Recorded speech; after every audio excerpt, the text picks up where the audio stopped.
Eu quero trazer para vocês algumas pesquisas a nível nacional, a nível internacional também, para a gente poder estar atento nesse mal que tem acontecido em nossa sociedade, muitos amigos, familiares.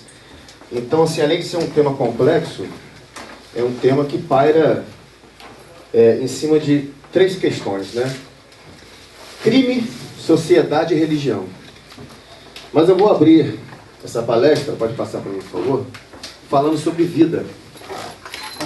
Eu trouxe aqui um versículo de Salomão, que é um grande sábio, que vai dizer o seguinte: sobre tudo que se deve guardar, guarde o coração, porque dele procedem as fontes da vida.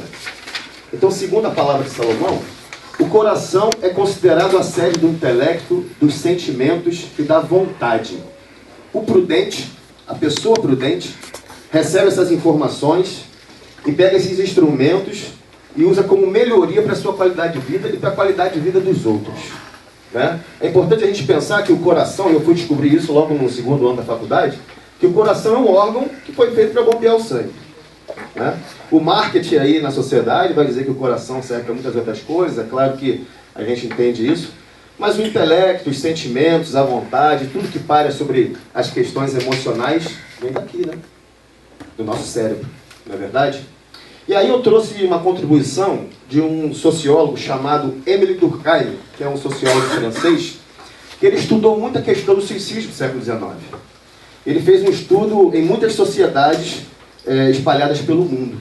Ele traz um conceito para a gente fechado do que é o suicídio. Ele vai dizer o seguinte: chama-se de suicídio toda morte que resulta direta ou indiretamente de um ato positivo ou negativo, realizado pela própria vítima e que ela sabia que produziria tal fato. É duro pensar nisso, né? Mas é uma grande realidade. Então não existe suicídio fora da consciência da pessoa. Ok? O suicídio é algo que é feito conscientemente pela própria vítima, segundo o Émile Durkheim. Então nós podemos aqui já fechar uma conclusão sobre essa questão que ele traz para a gente. Tudo bem? Pode ficar à vontade. Que o suicídio é algo feito conscientemente, e é importante a gente pensar que o suicídio é uma escolha. E aí, a sociologia, a teologia, a psicologia vão concordar com ele do Durkheim. Que o suicídio é uma escolha, é uma vontade da própria pessoa. Ninguém se suicida contra a própria vontade, mas tem que ser feito a partir da própria vontade dela. Mais na frente nós vamos entender melhor um pouco sobre isso. Pode passar, por favor. E aí nós vamos trazer aqui algumas análises para a gente pensar e refletir sobre a nossa vida, nossa sociedade e o dia a dia. No mundo, aproximadamente 800 mil pessoas cometem suicídio por ano. São aproximadamente 1.160 mortes por dia, isso são dados da Organização Mundial da Saúde. No nosso país, uma pesquisa realizada em 2018, com dados disponíveis no Ministério da Saúde, foi feito o levantamento do período entre 1996 a 2015, nos revelam algumas tendências para nós refletirmos. Durante todo este período, dos 19 anos, houve um crescimento em nosso país de 27% da taxa de suicídio. Dado importante pensarmos. Está em crescimento esse mal. Chegando a 6 óbitos para cada 100 mil habitantes, considerado mediano se comparado ao resto do mundo. Outro dado importante abaixo, no último parágrafo. As maiores causas, segundo essa pesquisa, em primeiro lugar, arma de fogo. A segunda causa, enforcamento. A terceira causa, autointoxicação intencional. Tem que ser intencional, senão não entra na estatística de suicídio. Do montante, estas três representam 75% das causas de morte. E outro dado importante é que, em sua maioria, é praticado por homens. Então, vale a pena a gente refletir que tipo de sociedade nós queremos. E aí é uma crítica que eu faço a nível pessoal sobre a questão da arma de fogo. Quanto mais armas temos circulando na sociedade, as pesquisas mostram que aumenta o número de homicídios e aumenta o número de suicídios.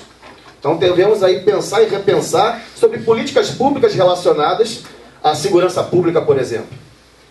Então a arma de fogo está em primeiro lugar aí das causas de suicídio. Uma outra coisa importante que eu também quero compartilhar com vocês é a questão do gênero.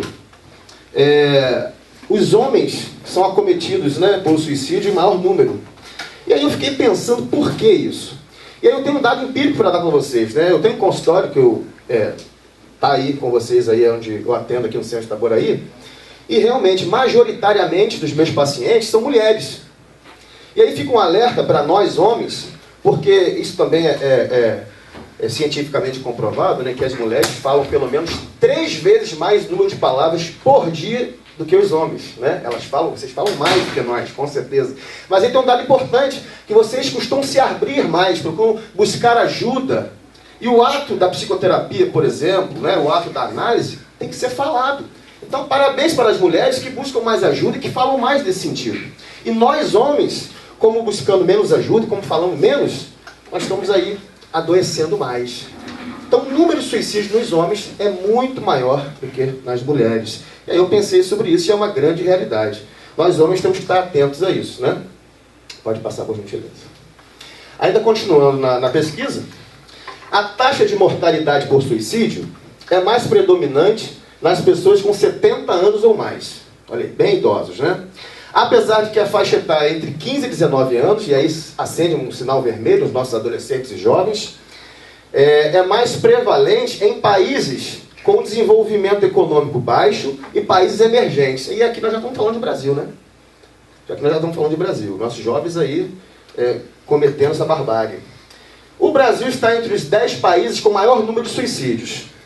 Em território nacional, destaca-se a região sul e centro-oeste, com taxas por 100 mil habitantes superiores às outras regiões do país. Eu fui futucar mais sobre isso, me aprofundar, por que dessas regiões. Eu descobri, por exemplo, que a região centro-oeste, onde se tem o maior número de suicídios no país, que são as populações indígenas. Dado interessante, né? E assim, esse número deve ser muito maior, porque temos a população de rua, por exemplo, que muitas das vezes não entra na estatística, mas as populações indígenas têm muito suicídio, algo impressionante. E aí nós vemos aí as guerras, por exemplo, sobre territórios indígenas, entre a agropecuária, né, o agronegócio, sempre aí em guerra no campo, pode ser que tenha alguma coisa a ver referente a isso. De repente, baixa qualidade nas políticas públicas, nesses territórios, né? Pode ser que seja também. Mas tem um dado, por exemplo, de 2016, se eu não me engano, uma aldeia Tupi-Guarani, só em um ano teve 68 suicídios. Então é algo alarmante, a gente tem que pensar sobre isso, e nossos irmãos indígenas estão, de repente, aí com um grito de socorro sobre essa questão aí da saúde mental e dessas políticas públicas para eles, né? No último parágrafo, vai dizer o seguinte: aspectos como a dialética entre a morte e a vida, o desespero humano, influenciado pela perda da capacidade de sentir qualquer forma de prazer, falta de esperança e discernimento para superar as imprevisibilidades da vida, eu vou falar disso um pouco lá na frente, pode levar o sujeito à morte existencial. Todas essas questões contribuem muito para essa morte existencial que nós estamos falando aqui. Por exemplo, as imprevisibilidades da vida. Por que eu grifei isso daqui? Isso aqui é um dado importante, nós pensarmos o seguinte: tem uma pesquisa na área da psicologia social que vai dizer que aproximadamente 95% das coisas que acontecem ao nosso redor estão fora do nosso controle.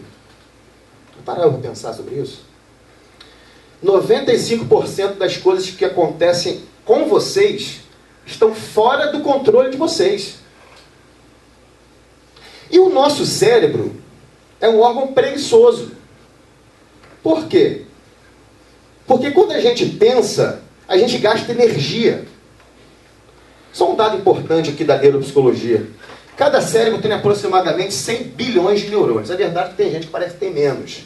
Mas nós temos aí aproximadamente 100 bilhões de neurônios. Durante a vida, nós temos aí mais ou menos 100 milhões de sinapses entre neurônios e outros, né? Então, durante a vida, nós temos um número infinito de conexões neuronais. Isso causa o quê? Um gasto de energia muito grande. Então, para o nosso cérebro, é muito mais fácil pensar que nós temos controle sobre as coisas. É muito mais fácil pensar. Como na verdade nós não temos. E isso gera angústia, gera sofrimento, gera ansiedade. Exemplo, estamos todos aqui dentro, assistindo uma palestra, pensando. Vocês estão pensando sobre várias coisas ao mesmo tempo. Isso é um bom sinal, quer dizer que as funções cognitivas de vocês estão bem. Mas de repente nós saímos aí e pegamos uma chuva. Está fora do nosso controle. Estava um sol danado de 40 graus lá fora, e de uma hora para outra pode cair uma chuva. Então está fora do nosso controle. E o que está dentro do nosso controle, Vitor? Que 5% é esse que nós podemos remanejar? O que está aqui dentro, o que é interno. E a partir daí vamos gerar um comportamento. Então o que está dentro do teu controle e do meu é o comportamento frente àquilo que já aconteceu com você. É complexo isso? Vou melhorar. Tem um outro filósofo, eu gosto muito de filosofia, e é um filósofo francês também, que alguns aqui já conhecem, é o Jean-Paul Sartre. E o Sartre tem uma frase que eu adoro, que ele vai dizer o seguinte: não importa o que aconteceu com você, o que importa é o que você vai fazer com isso que aconteceu com você. Porque o que aconteceu, já aconteceu, não tem como voltar atrás. Então é um olhar de esperança, voltando ao tema do suicídio. É um olhar de esperança. Porque quem está acometido, por exemplo, com uma psicopatologia, uma doença neurológica ou mental, já está instalada. O que temos que olhar é daqui para frente. É o que vamos fazer frente a esse mal que está instalado. E assim nós podemos levar esse ensinamento para a nossa vida. Porque tem muita gente que vive com problema no casamento e adoece. Porque fica pensando só no passado, só no passado, só no passado. Aí está com problema no trabalho, nas relações, fica pensando só no passado, só no passado, só o que foi feito. Remoendo o passado, remoendo o passado. O que passou, passou. É daqui para frente. Ok? Pode passar. Bom, falamos das análises. Agora eu quero trazer para vocês alguns fatores motivacionais referente a diretamente o suicídio. É o que o Durkheim vai estar nos falando, né? Segundo o Emile Durkheim, todo suicídio é um fenômeno social. Então, por ser um fenômeno social, ele abarca em qualquer tipo de sociedade, seja ela rica, pobre, grande, pequena. Então, o fenômeno social está existente na sociedade, é do ser humano. Como tal, ele vai dividir esses fenômenos em 3 grupos, que ele vai denominar como suicídio anômico, suicídio altruísta e o suicídio egoísta. Perfeito?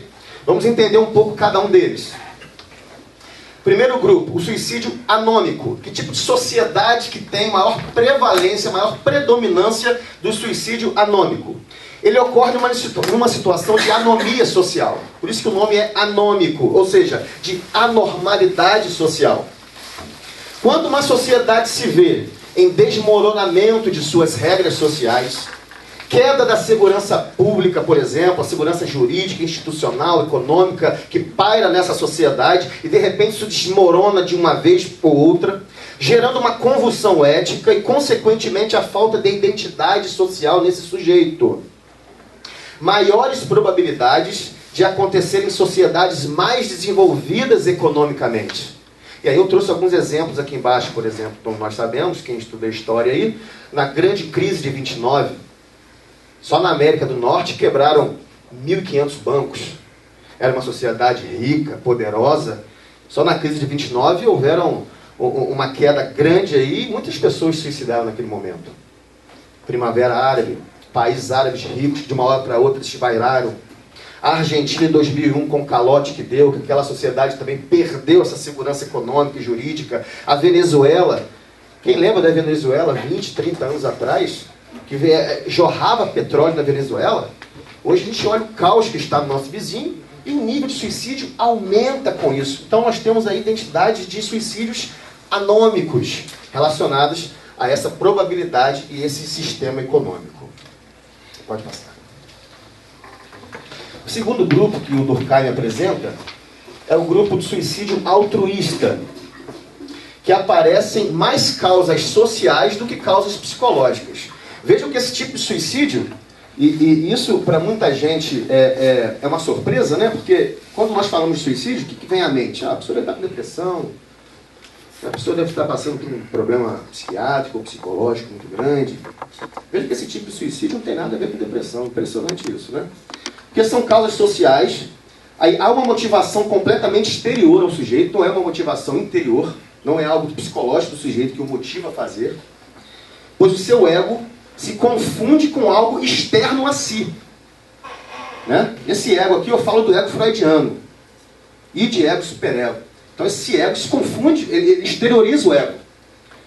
O indivíduo se sente na obrigação de tirar a própria vida em favor de um bem maior, de um bem do grupo, da sociedade, da instituição da qual ele pertence. É caracterizado por sociedades ou grupos com alta coesão social. Lembremos aí, por exemplo, do Japão, que são grupos bem fechados, Coreia do Norte, né? E eu dei exemplo dos kamikazes na Segunda Guerra Mundial.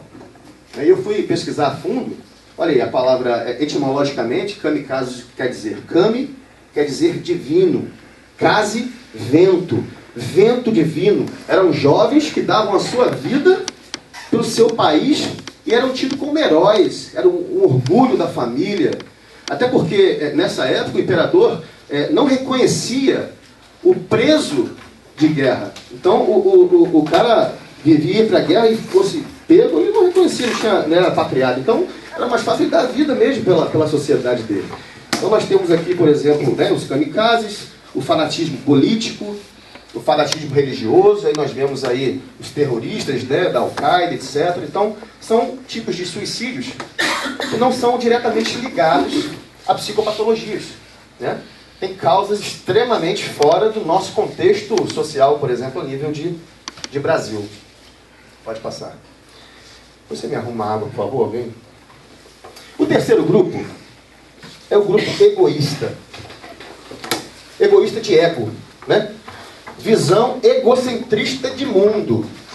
O ego em desequilíbrio. Aparecem mais causas psicológicas do que sociais. Veja que é o inverso do altruísta, né? Há um isolamento do indivíduo onde o mesmo não consegue identificar valores e prazeres na sociedade onde ele vive.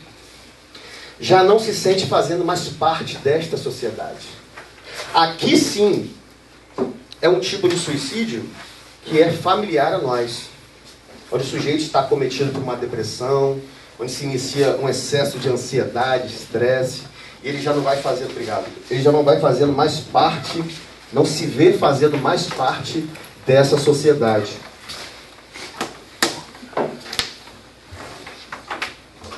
Se caracteriza por uma sociedade individualista. Vocês acham que o Brasil é individualista? A nossa sociedade é individualista? Aonde é sobreposto o medo social, vocês acham que nós vivemos debaixo de um medo social? A gente mora a 10 quilômetros da rodovia mais perigosa do estado, né? Eu, particularmente, fui convidado para ir no aniversário em Niterói de noite. Eu não vou, peço desculpas, é difícil pegar essa BR. Gerando desconfiança. Você acha que nós vivemos desconfiados, todos nós? Né? E com isso, surgindo um ambiente favorável para o desenvolvimento de psicopatologias. Vejam que todos esses emaranhados de coisas que acontecem na nossa sociedade vai ser um ambiente favorável para o surgimento de psicopatologias em nós, em nossos familiares e em nossos amigos. Eu considero que nós vivemos num caos social. Sobretudo a região metropolitana do Rio de Janeiro, que é onde nós estamos. Todos esses atributos negativos nós temos aqui próximos de nós, dentro de casa, dentro da sociedade. Ligamos a televisão, ligamos o rádio e só vemos isso. E falo isso com tristeza. Falo isso com tristeza. Então, devemos refletir e pensar que tipo de sociedade nós queremos, literalmente. Pode passar, por favor. Frente a isso, frente a este caos social, eu trouxe essa palavra muito familiar nossa, a ansiedade, como um fator embrionário que vai gerar desastres lá na frente se não for tratada no início. Por falar em ansiedade, eu quero aqui muni-los de informação referente ao que tem dito sobre ansiedade na rua. Porque eu frequento igrejas, frequento escolas, universidades, e muita gente quer demonizar a ansiedade. Não façam isso, porque a ansiedade é inata ao ser humano. Nós nascemos com ela e vamos morrer com ela. Não tem remédio. Mas existem dois tipos de ansiedade. A ansiedade natural, da qual nós nascemos e vamos morrer com ela, E a ansiedade patológica, que é a qual eu trouxe aqui para nós. A ansiedade natural é aquela ansiedade que todos vocês conhecem. Exemplo, na véspera do casamento dos senhores e das senhoras, é natural não dormirmos. Na véspera do meu casamento, eu fiquei muito ansioso. Na véspera de um nascimento de um filho, muito esperado, ficamos ansiosos. Na véspera de uma prova para concurso público, ficamos ansiosos, tomar posse do concurso. Isso é natural, ficar aí essa semaninha, né, sem dormir direito, né? Então é muito natural. Mas essa não é a ansiedade que vai gerar as psicopatologias. A ansiedade que eu estou falando é a ansiedade que vai nos causar sofrimento. É a ansiedade que está lá no CID-10, na Classificação Internacional de Doenças. Se eu não me engano, o código 42, que vai descrever lá o transtorno da ansiedade generalizada, por exemplo, que vai nos paralisar.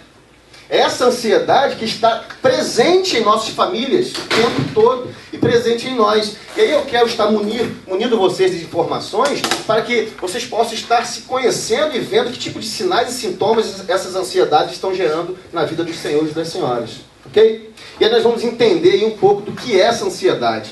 Vamos entender um pouco do que a Organização Mundial de Saúde vai dizer do que é essa ansiedade de forma conceitual. Pode passar. O que ela vai dizer? Que é um estado psíquico de apreensão ou medo provocado pela antecipação real ou imaginária de uma situação desagradável ou perigosa. O quadro de ansiedade vem acompanhado de sinais de tensão em que o foco do perigo antecipado pode estar dentro ou fora de você. Vejam que existe uma diferença conceitual e acadêmica, sobretudo, entre ansiedade e depressão. A ansiedade, o sujeito está com o pé no futuro.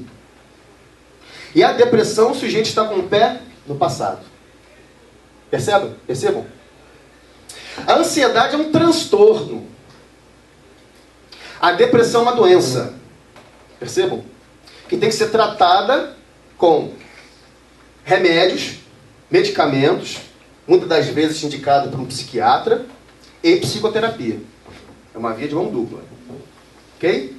A ansiedade, psicoterapia. Dependendo do grau de ansiedade, o psiquiatra tem que ter intervenção psiquiátrica também. Entendam a diferença? E olha que interessante. É acometido por algo real ou imaginário. Pode ser algo só da nossa cabeça, que não existe em si.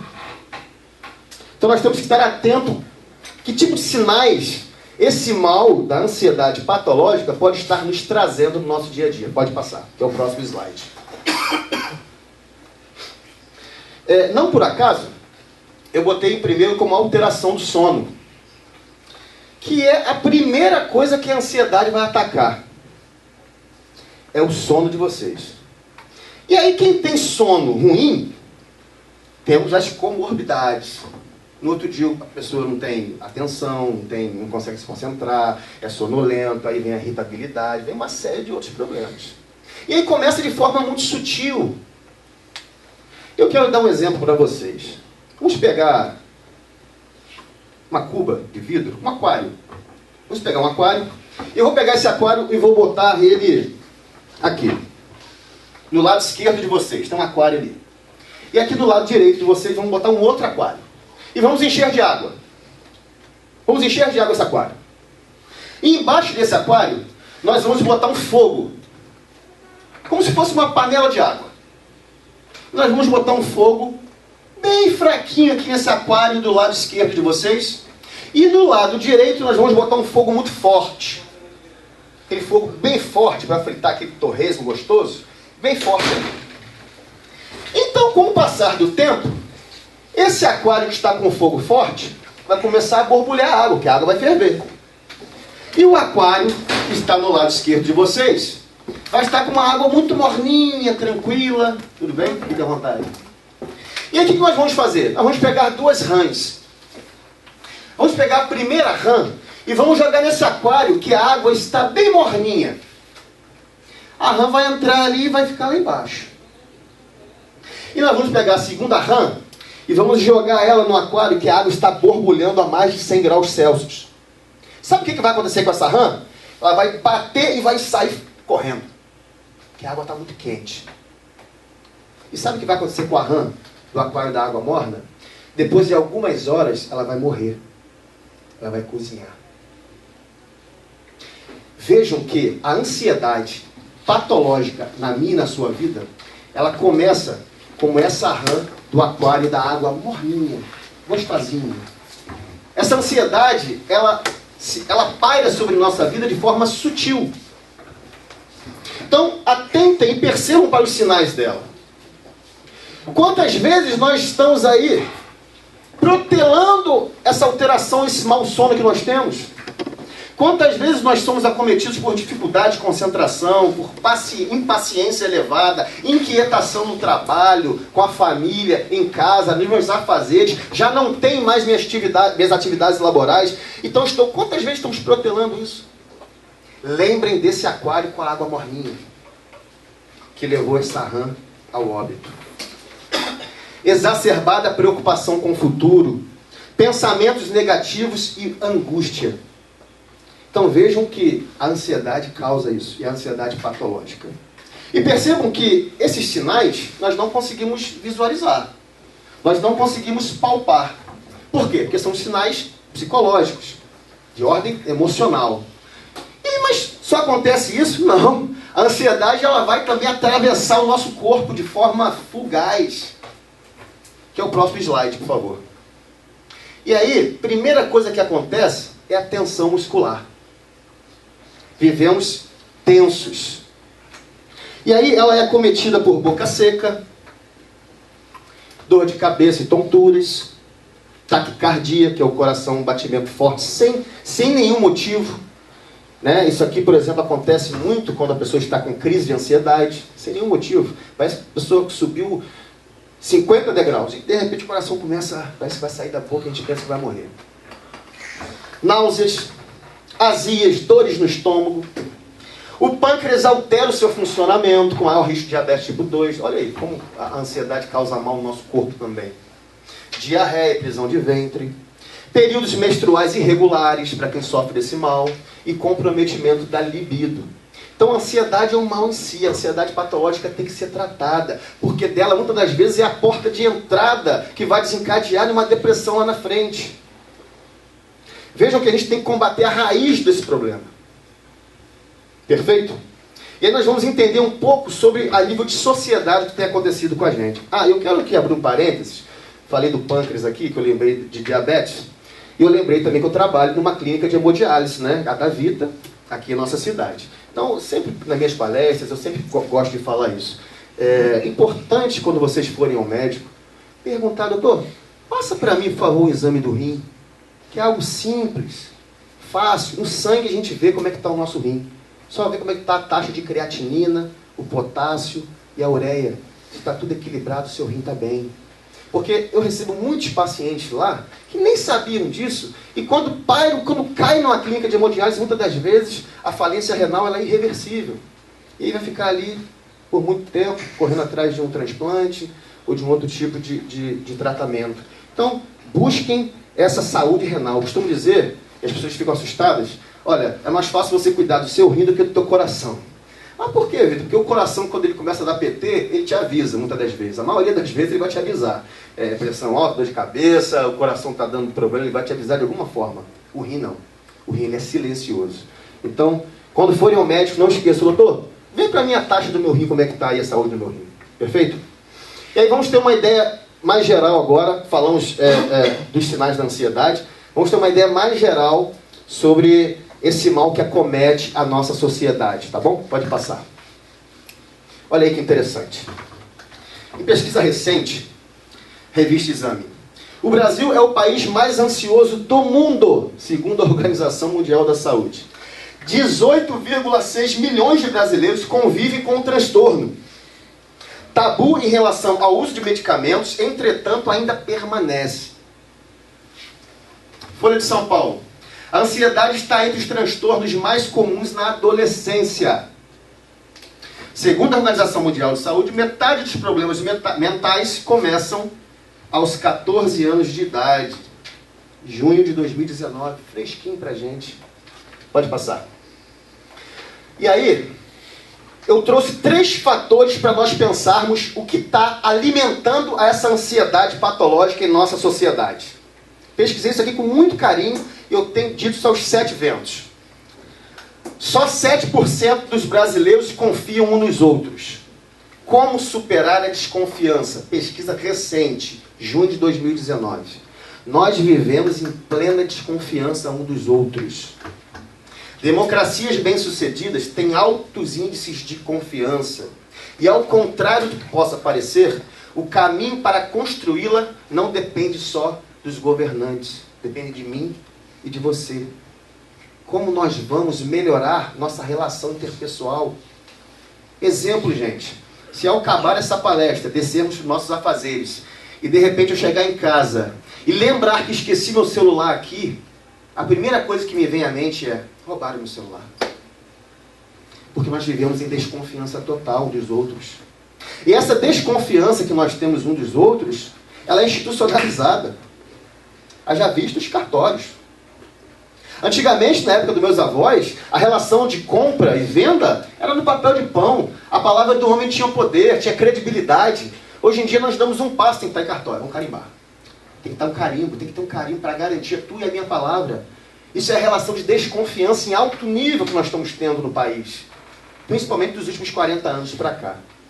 É o primeiro fator que tem gerado essa desconfiança entre nós. E tem gerado muito estresse, muita angústia. Tem gerado muita ansiedade entre as pessoas. E aí vamos dar início sobre essa pesquisa de desconfiança, que é uma coisa muito rápida. Pode passar. Nessa pesquisa que eu busquei sobre a desconfiança, ela vai dizer o seguinte: ela foi atribuída uma nota de 0 a 100. Aonde 0, quanto mais perto do 0, a população do país se percebe muito desconfiada. E quanto mais próximo do 100, quer dizer que tem um alto nível de confiança. O Brasil caiu de 43 em 2012 para 37 no atual ano, de acordo com o ranking divulgado em 2018. Isso nos colocou na 96ª colocação. Países como a Nova Zelândia, que tem 89 pontos, olha aí, a Dinamarca, 88 pontos, estão no topo da pesquisa com alto índice de confiança, sendo que 53% e 83%, por exemplo, na Dinamarca, afirmam confiar uns nos outros. Faltou um Czinho ali. Então vejam que na Dinamarca as pessoas deixam seus transportes na rua, um vai trabalhar de bicicleta. Se eu não me engano, não sei se alguém aqui assistiu, acho que ano passado teve uma reportagem falando sobre a Dinamarca no Fantástico. As pessoas vão empurrando seu carrinho de bebê e vai entrar no pub, né, nos bares, deixa o carrinho de bebê lá de fora, criança lá de fora, lá quietinho. É a certeza que você vai voltar e o seu bebê vai estar ali. Né? Os parlamentares do país vão trabalhar com transporte público, outros vão de bicicleta, e assim, o nível de confiança entre 1 e 8 paira, né, é o que nos dá certeza da confiança. E esse é o primeiro fator que eu queria trazer como fator de ansiedade na nossa sociedade. Pode passar. O segundo fator, não briguem comigo, é muito interessante. Folha de São Paulo. Especialistas alertam sobre o tratamento humanizado aos animais de estimação. Isso é um fenômeno relativamente novo na nossa sociedade. Né? Os cães estão mais humanos, demasiadamente humanos, com roupas, com nome de gente, vão à creche de peru escolar, no caso de Kombi, né, escolar, passeiam no shopping, fazem sessões de spa, de melhores amigos foram promovidos a membros da família. Então, o segundo fator que tem gerado ansiedade na nossa sociedade é a humanização dos animais. Pasme. Nós temos dado tratamento exacerbadamente descompensado aos animais. Não me entendam mal, eu amo os animais, inclusive eu tenho animais. Mas nós temos que deixar uma separação entre o que é animal e o que é humano. Gente, eu tenho 2 pacientes, que uma se trata comigo há 6 meses e outra vai fazer 1 ano.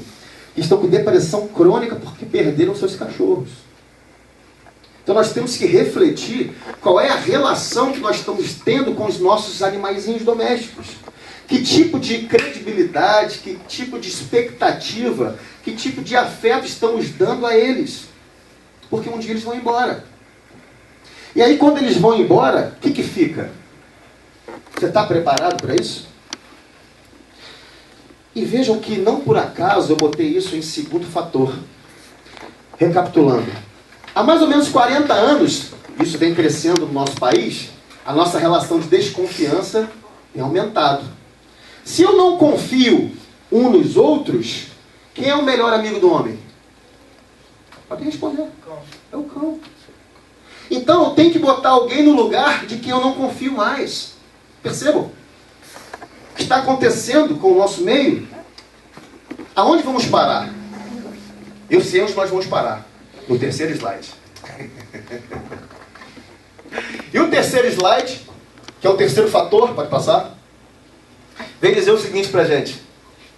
Vício em celular chega a consultórios e já preocupa médicos de todo o país. Uso abusivo é identificado em todas as idades e tem sido um gatilho para a depressão e outros transtornos. Tratamentos detox, vejam, tratamentos detox incluem terapias e técnicas que chamam a atenção para prazeres da vida real. A tecnologização das nossas relações é um grande problema. Vejam, não temos mais confiança uns nos outros, estamos botando os animais no meio dessas confianças, entre nós, e estamos nos fechando numa bolha com uma máquina. Tinha que dar ruim, gente. Tinha que dar problema. Então nós temos que repensar essa relação que nós temos com esse aparelhinho. Vejam que eu tenho visto pessoas perderem o emprego por causa do celular. Eu chego para ser atendido em uma loja, num vendedora, a pessoa não está lá no celular. Eu chego num caixa, talvez, de uma loja, poder pagar uma pizzaria, a pessoa está no celular. Eu chego em muitos lugares, a pessoa está no celular. Eu vejo casais não conversando mais, estão no celular. Eu vejo casamento, namoro, noivado, terminando por causa do celular. Eu vejo bactérias proliferando por causa do celular. Porque dentro dos centros cirúrgicos hoje, o médico sai do banheiro com o celular e vai fazer a cirurgia com o celular na mão. Transmitindo bactérias uns para os outros. Pensem como o buraco é muito mais embaixo, entre as nossas relações, entre as nossas atitudes. E isso tudo está nas nossas mãos. Lembram que nós temos o poder somente de 5% de controle? Isso tudo aqui é comportamento nosso. Se é nosso comportamento, está dentro do nosso controle. Eu posso usar o meu celular para coisas que melhoram a minha vida. Eu posso sim usar o meu cachorro, o meu papagaio, o meu periquito, o meu gato, no lugar em que ele deve ser usado. Eu posso sim melhorar minha relação de confiança entre os meus amigos no trabalho, entre as pessoas, meus vizinhos. Isso está dentro do meu controle. O que eu não posso mais é viver no automático, como se eu não soubesse para onde estivesse indo. Porque vejam, dessa forma aqui, vivendo sem refletir e repensar nossas ações, estamos indo para o buraco. Cada vez mais. Infelizmente. Que bom que vocês estão aqui, para poderem ser munidos dessas informações e puderem estar compartilhando elas em casa, no trabalho, na igreja. Perfeito? Eu quero dar uma contribuição psicológica sobre isso tudo que nós falamos aqui. Pode passar. Essa contribuição psicológica é um fato interessante, né? Vejam, nós temos ali a cara do nosso grande físico, né? O Einstein. Temos uma princesa no alto, olha que legal. E em homenagem a nossas queimadas na Amazônia, eu botei aqui o nosso mico-leão dourado, para pensarmos também essas queimadas. E aqui é você do meio, ó. Imagine que é você ali. É uma ressonância magnética do crânio. E olha que interessante. O nosso cérebro é dividido em 5 partes, aproximadamente, né? Não contando aí o cerebelo. E essa parte que está na frente, em rosa, é chamada de lobo frontal, que fica aqui atrás da testa. Nós temos o lobo frontal e o pré-frontal, que fica mais em cima um pouquinho. E essa parte é um objeto de estudo que eu gosto muito, e na minha pós-graduação, no meu mestrado, que eu irei fazer o ano que vem, eu vou me aprofundar mais sobre essa parte aí. Porque essa parte está as nossas funções executivas. Então, todo ato que comanda o seu cérebro vem dessa parte aí. do lobo frontal e pré-frontal. Por exemplo, nessa parte do cérebro está responsável a tomada de decisão. A roupa que você escolheu para sair de casa hoje, o marido que você escolheu para a tua vida, a mulher que você escolheu para a tua vida, está tudo aqui, nessa parte aí do lobo frontal. E aí tem uma atribuição importante para pensarmos, que esse lobo frontal, ele vai entrar em maturidade tardiamente. Porque o nosso cérebro, ele cresce de trás para frente. Ainda como bebê, nosso cérebro começa a crescer aqui, ó. E ele vai terminar a sua maturação lá na frente. E essa maturação termina por volta dos 17, 18 anos de idade. Não por acaso que a legislação não permite vender bebida alcoólica para menores de 18 anos de idade. Porque ainda está em maturação cerebral. E quando, por exemplo, o álcool entra em contato, que é a parte mais afetada, a parte frontal do cérebro, que é a tomada de decisão que você tem, que é o juízo de valor que você faz da vida, e aí nós entendemos por que a pessoa, quando está embriagada, e ela depois, quando está boa, vem a ressaca moral. Que ela tomou atitude que ela não tomaria sem beber. Porque essa parte foi afetada. Entendam? Mas, Vitor, o que isso tem a ver? Tem muito a ver com o que nós estamos falando agora. Vejam que nós temos 3 mentes. E eu denominei essas mentes, uma mente eu chamei de Einstein, outra mente eu chamei de princesa e outra mente de macaco. E vejam também que aqui nós não podemos ver as mentes em uma ressonância magnética, que nós estamos falando de ordem psicológica. Já o lobo frontal, parietal, cerebelo, occipital, é algo neurológico, que a neurologia e a psiquiatria vai dar conta. Perfeito. Aí a forma mental já é comigo. Por que eu denominei, por exemplo, que todos nós temos uma mente chamada macaco? O macaco pensa? O que vocês acham? Sim. Pensa sim? Você acha que sim? Tá. Ele pensa quando ele vê, por exemplo, um tigre na frente dele. Você acha que ele pensa? Sim. Age por instinto. Perfeitamente. Ele vai pensar e falar assim, não, eu acho que eu vou subir na árvore, porque na árvore ele não consegue subir. Ou então eu vou ter uma estratégia aqui de me esconder. Não. O macaco, ele age de forma instintiva. É fuga ou ataque. Nós temos uma mente chamada macaco. Vamos entender isso lá na frente. A princesa. Eu denominei uma mente chamada de princesa porque todos nós temos essa mente também. Porque a princesa, ela só quer saber de sentir prazer. Ela só quer saber de sentir coisas boas. Não importa se esse prazer é aprovado pela sociedade ou é reprovado pela sociedade. Não importa se o prazer que a princesa quer sentir é aprovado pela religião que você segue ou se não é aprovado pela religião que você segue. O que ela quer? Ela não quer saber disso. Ela só quer saber sentir prazer. Percebam?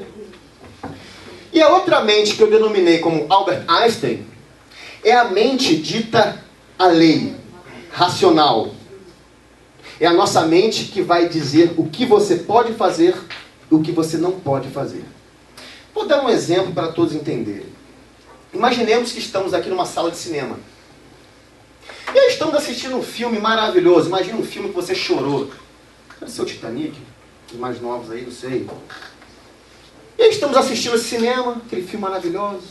Estamos chorando, vendo aquele filme. A gente nem sabe se existiu, não tem ligação nenhuma com os atores. Você começa a chorar, você começa a introduzir dentro daquele filme. E de repente, de uma hora para outra, entra um maluco no cinema gritando: fogo, fogo, tá pegando fogo. E você olha pro teto e começa a ter fumaça dentro do cinema. O que você faz nessa hora? Sai correndo, se não quer morrer queimado, vou passar até por cima de crianças, dos outros, sair correndo. E lá fora do cinema, com o coração a 1000 por hora saindo pela boca, depois de algumas horas que eu vou pensar o que eu fiz, o que aconteceu.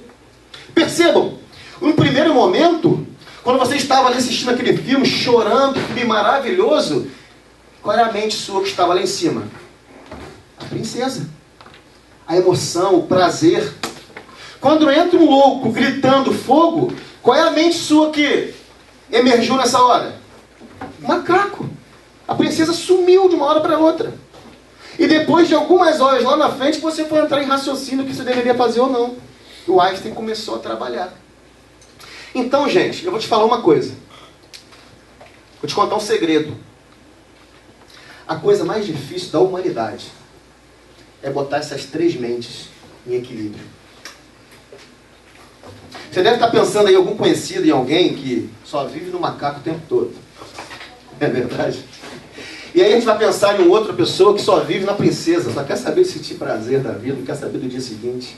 Como a gente vai ver também, vai identificar pessoas, ou se auto-identificar, que só vive no Einstein. É o moralista, tudo pode, tudo não pode. Vejam que nós temos que botar essas três mentes em equilíbrio. É o grande desafio da humanidade. É o grande desafio meu e seu. É ter equilíbrio nessas três mentes. Pode passar, por favor. Sobre esses desafios, eu quero trazer para vocês algumas habilidades socioemocionais. É uma nomenclatura nova, mas muito estudada nos últimos anos, que tem ajudado muitas pessoas em suas vidas, no trabalho, na família. Habilidades socioemocionais para uma melhor qualidade de vida. E a primeira habilidade que eu trago para os senhores e para as senhoras é o autoconhecimento, que é a primeira coisa que eu falo no meu consultório quando eu sou procurado. Olha, independente do que você veio procurar aqui, mas eu vou trabalhar para você sair daqui se conhecendo mais, se conhecendo melhor. E é através do autoconhecimento que nós podemos conhecer o outro melhor. Nós podemos entender o mundo exterior. Porque lembrem, você não vai conseguir mudar a outra pessoa por si só. Você só consegue se mudar. E o autoconhecimento é algo danoso. Porque nem todo mundo está preparado para se conhecer. Porque quando a gente se olha no espelho, olha profundo lá dentro de nós, você pode chegar numa conclusão, poxa, como eu não valho nada. Como eu não valho nada, eu não sabia que eu não valia nada. Porque eu sempre vivi me escondendo dentro de mim, lá no fundo. Eu sempre fiz fazendo de conta para as pessoas que estavam tudo bem. Mas lá no fundo, estou mal. E o autoconhecimento vai te proporcionar isso. Por isso eu botei aqui algumas perguntas para os senhores e para as senhoras não responderem, mas refletirem e acharem as respostas necessárias. E a primeira pergunta é: quais são os limites de vocês? Quais são os seus limites? Porque tem gente que não conhece os limites. É ruim lidar com pessoas que não conhecem os limites, né? E nós, conhecemos os nossos? Em que posso melhorar? Em que eu posso melhorar no meu dia a dia? Em que eu posso ser um melhor esposo, uma melhor esposa, uma melhor filha ou filho, um melhor aluno, um melhor servidor, um melhor ser humano? Em que eu posso ser? Vejam que ser melhor não quer dizer cobrar melhoria do outro. E eu vou dar um exemplo de um casal. José e Maria. Tantos Josés e Maria que existem, né? E aí José gostava de futebol no final de semana. Todo final de semana ele jogava aquele futebol. Ele chegava em casa, tomava uns goró, ele ia para o banheiro fazer o xixizinho dele. Ia urinar. Como a maioria dos homens fazem, o que a maioria dos homens fazem quando vai urinar dentro de casa? Urina na tampa do vaso. Ou no chão. E aí a mulher fica pau da vida com José. E José e Maria começaram a discutir por causa disso. Claro. E veio uma discussão muito grande. E aí o que o José começou a fazer? Ficou rabugento. Todo final de semana ele chegava de futebol. O que ele fazia? Levantava a tampa do vaso com raiva e fazia o xixizinho dele. Beleza. Maria, quando vinha no banheiro fazer o xixizinho dela, o que ela tinha que fazer? Olhava o vaso em pé, aí abaixava a tampa do vaso e fazia o xixizinho dela. Com raiva. Poxa vida, isso, se soubesse fazer e tal. E começava a trabalhar dessa forma. Cada um trabalhando para si. Egoísmo. E um certo dia, que Maria pensou, poxa, vamos mudar isso aqui. Chamou José para conversar. Mulher, tem um coração melhor, gosta de conversar. José, vamos mudar essa realidade. A partir de agora, quando você vier no futebol, em vez de você levantar a tampa do vaso para você, você vai levantar, vai fazer seu xixi. Você abaixa a tampa do vaso para mim. Porque quando eu chegar, a tampa do vaso já vai estar abaixada, e quando eu terminar, eu já deixo ela levantada para você. Percebam que os dois tiveram o mesmo trabalho. Mas a partir daí, começaram a trabalhar um para o outro. Vamos lá em casa? Olha só que história legal. Como é que nós podemos melhorar nossas relações? Isso é autoconhecimento, isso é autopercepção. É uma brincadeirinha, mas isso dá uma conotação enorme dentro do casamento. Vai brincar nisso com 20 anos de casado para ver se percebe. E é verdade. Então nós temos que começar a mudar o nosso conceito, começar a mudar nossas atitudes, nosso olhar de mim mesmo para mim e para o outro. Assim nós podemos construir uma sociedade melhor. A segunda habilidade que eu trouxe para pensarmos, pode passar, é a seguinte: proatividade. Palavra também muito interessante, que tem alguns conceitos aí para pensarmos a nossa vida. A proatividade, ela tem a ver com o seguinte: me preocupo com o meu próximo? Minhas ações geram reações positivas? Ou geram reações negativas? A partir daí nós temos um parâmetro, né? Como nós estamos lidando com o mundo. O que posso fazer para melhorar o ambiente em que convivo? Gente, a melhor coisa da proatividade é você gerar o bem-estar através das suas ações. Não tem preço isso. Isso é muito gratificante. Imaginem um funcionário que está ali na empresa há 30 anos.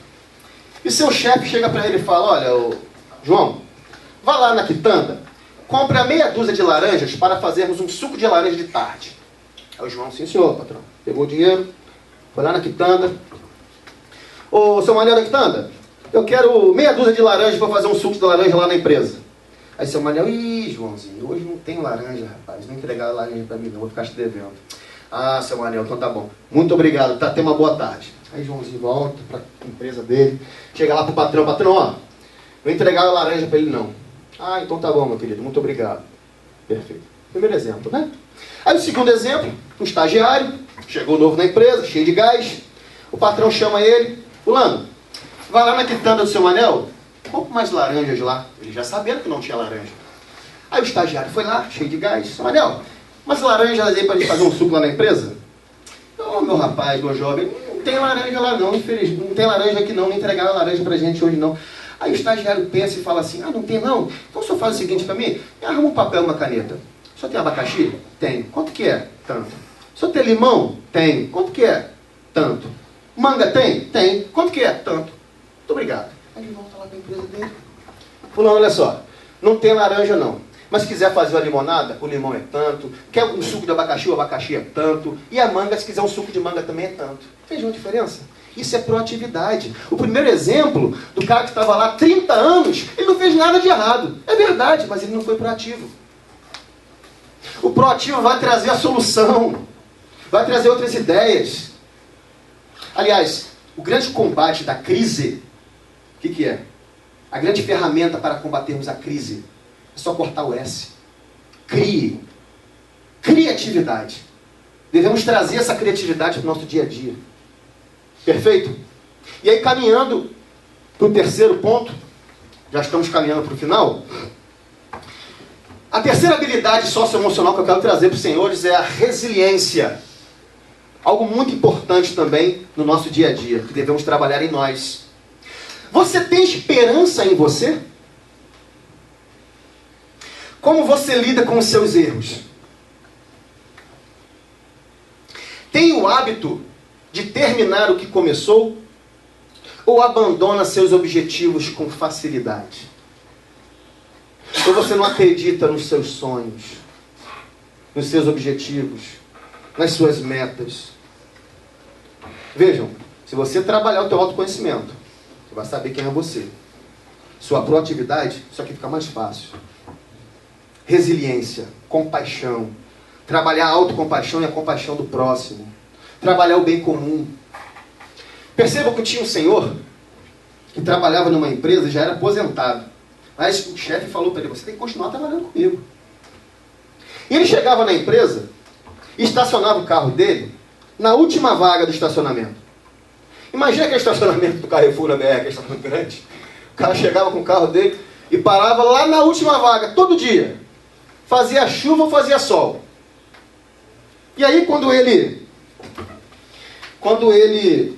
parava o carro lá na última vaga, e ele entrava na recepção do estacionamento da empresa, o guarda que estava parado ficava percebendo aquilo. Poxa, esse senhor aqui, toda vez que ele chega, ele para o carro lá na última vaga. Vamos ser sinceros, eu e você faríamos diferente. A gente procura sempre as primeiras vagas. Estacionamento de mercado, qualquer lugar, shopping, a gente pensa em parar logo na primeira vaga. Mas esse senhor fazia diferente lá na última vaga. E esse guarda da entrada da empresa ficou encabulado com aquilo. Aí chegou um dia e perguntou, mas senhor, você me desculpa, mas toda vez que o senhor para aqui, o senhor vem trabalhar, o senhor para o carro na última vaga, debaixo de chuva. Por que o senhor faz isso? Ele virou para o rapaz e falou, meu jovem, eu faço isso, sabe por quê? Porque eu deixo essas primeiras vagas para quem chega atrasado, para quem não teve uma noite bem dormida, para quem brigou com a mulher, para quem não está se sentindo bem, tem que chegar mais rápido na empresa. Eu me programo um dia antes para vir trabalhar, chego bem antes. Eu posso parar meu carro lá na última vaga, vir trabalhando, os pensamentos tranquilos, atravessar todo o estacionamento. Vejam que diferença. Vejam que resiliência. Nós temos que tentar trabalhar essa resiliência em nós. Nós temos que tentar sonhar. E é sobre isso que eu quero terminar esse pequeno tempo aqui, mas precioso, considero eu, sobre as informações que pairamos aqui. Pode passar. Eu trouxe uns salmos para a gente pensar, que vai dizer o seguinte: quando o Senhor Deus restaurou a sorte de Sião, ficamos como quem sonha. Um dos maiores combates, pode voltar, por favor. Um dos maiores combates a esse mal que está assolando nossos jovens, dos suicídios, dos homicídios, é a falta de sonho. Nós temos que sonhar. Percebam, o mundo de um cego é limitado pelo seu tato. O mundo de um iletrado e ignorante é delimitado pela sua leitura e pela sua escrita. Mas o mundo de um grande homem, o mundo de uma grande mulher, ele é limitado pelos seus sonhos. Nós temos que sonhar, não importa quantos anos você tem, não importa o que você já realizou. Porque o sonho é a chama que te mantém vivo. E aí o último slide, pode passar por gentileza. Tem aqui o meu Instagram, tem o Instagram do contato da onde eu faço parte, que é a Integrar Desenvolvimento Humano. Nós temos o Instagram aqui do Centro de Valorização da Vida, temos o número também do 188, Centro de Valorização da Vida. Eu trouxe 3 contribuições para quem quiser pesquisar mais sobre o assunto, sobre suicídio, né? Nós temos aqui os 2 sites, que é o site do Conselho Federal de Psicologia e do Conselho Federal de Medicina. E aqui tem 3 literaturas importantes para vocês também buscarem sobre o assunto. A primeira literatura vocês conseguem lá no site do Conselho Federal de Psicologia, que é denominada do seguinte: Suicídio e os Desafios para a Psicologia. É o primeiro livro. O segundo livro, do qual me debrucei para falar as informações para vocês, é o do Emile Durkheim, que é intitulado O Suicídio, Estudo de Sociologia. E o terceiro livro é de um conterrâneo nosso, itaboreiense, né, que é um ex-pastor, o pastor Daniel Gonçalves Lima Júnior. Ele escreveu um livro chamado Quando a Gente Muda, que ele foi acometido por uma depressão muito forte, o Burnout também, teve vontade de suicidar. Ele conta a história dele no livro, que algumas pessoas conhecem ele aqui também, é um livro muito interessante, muito enriquecedor, e está aqui para vocês. Eu quero agradecer de coração essa oportunidade de estar falando para vocês aqui. Muito obrigado.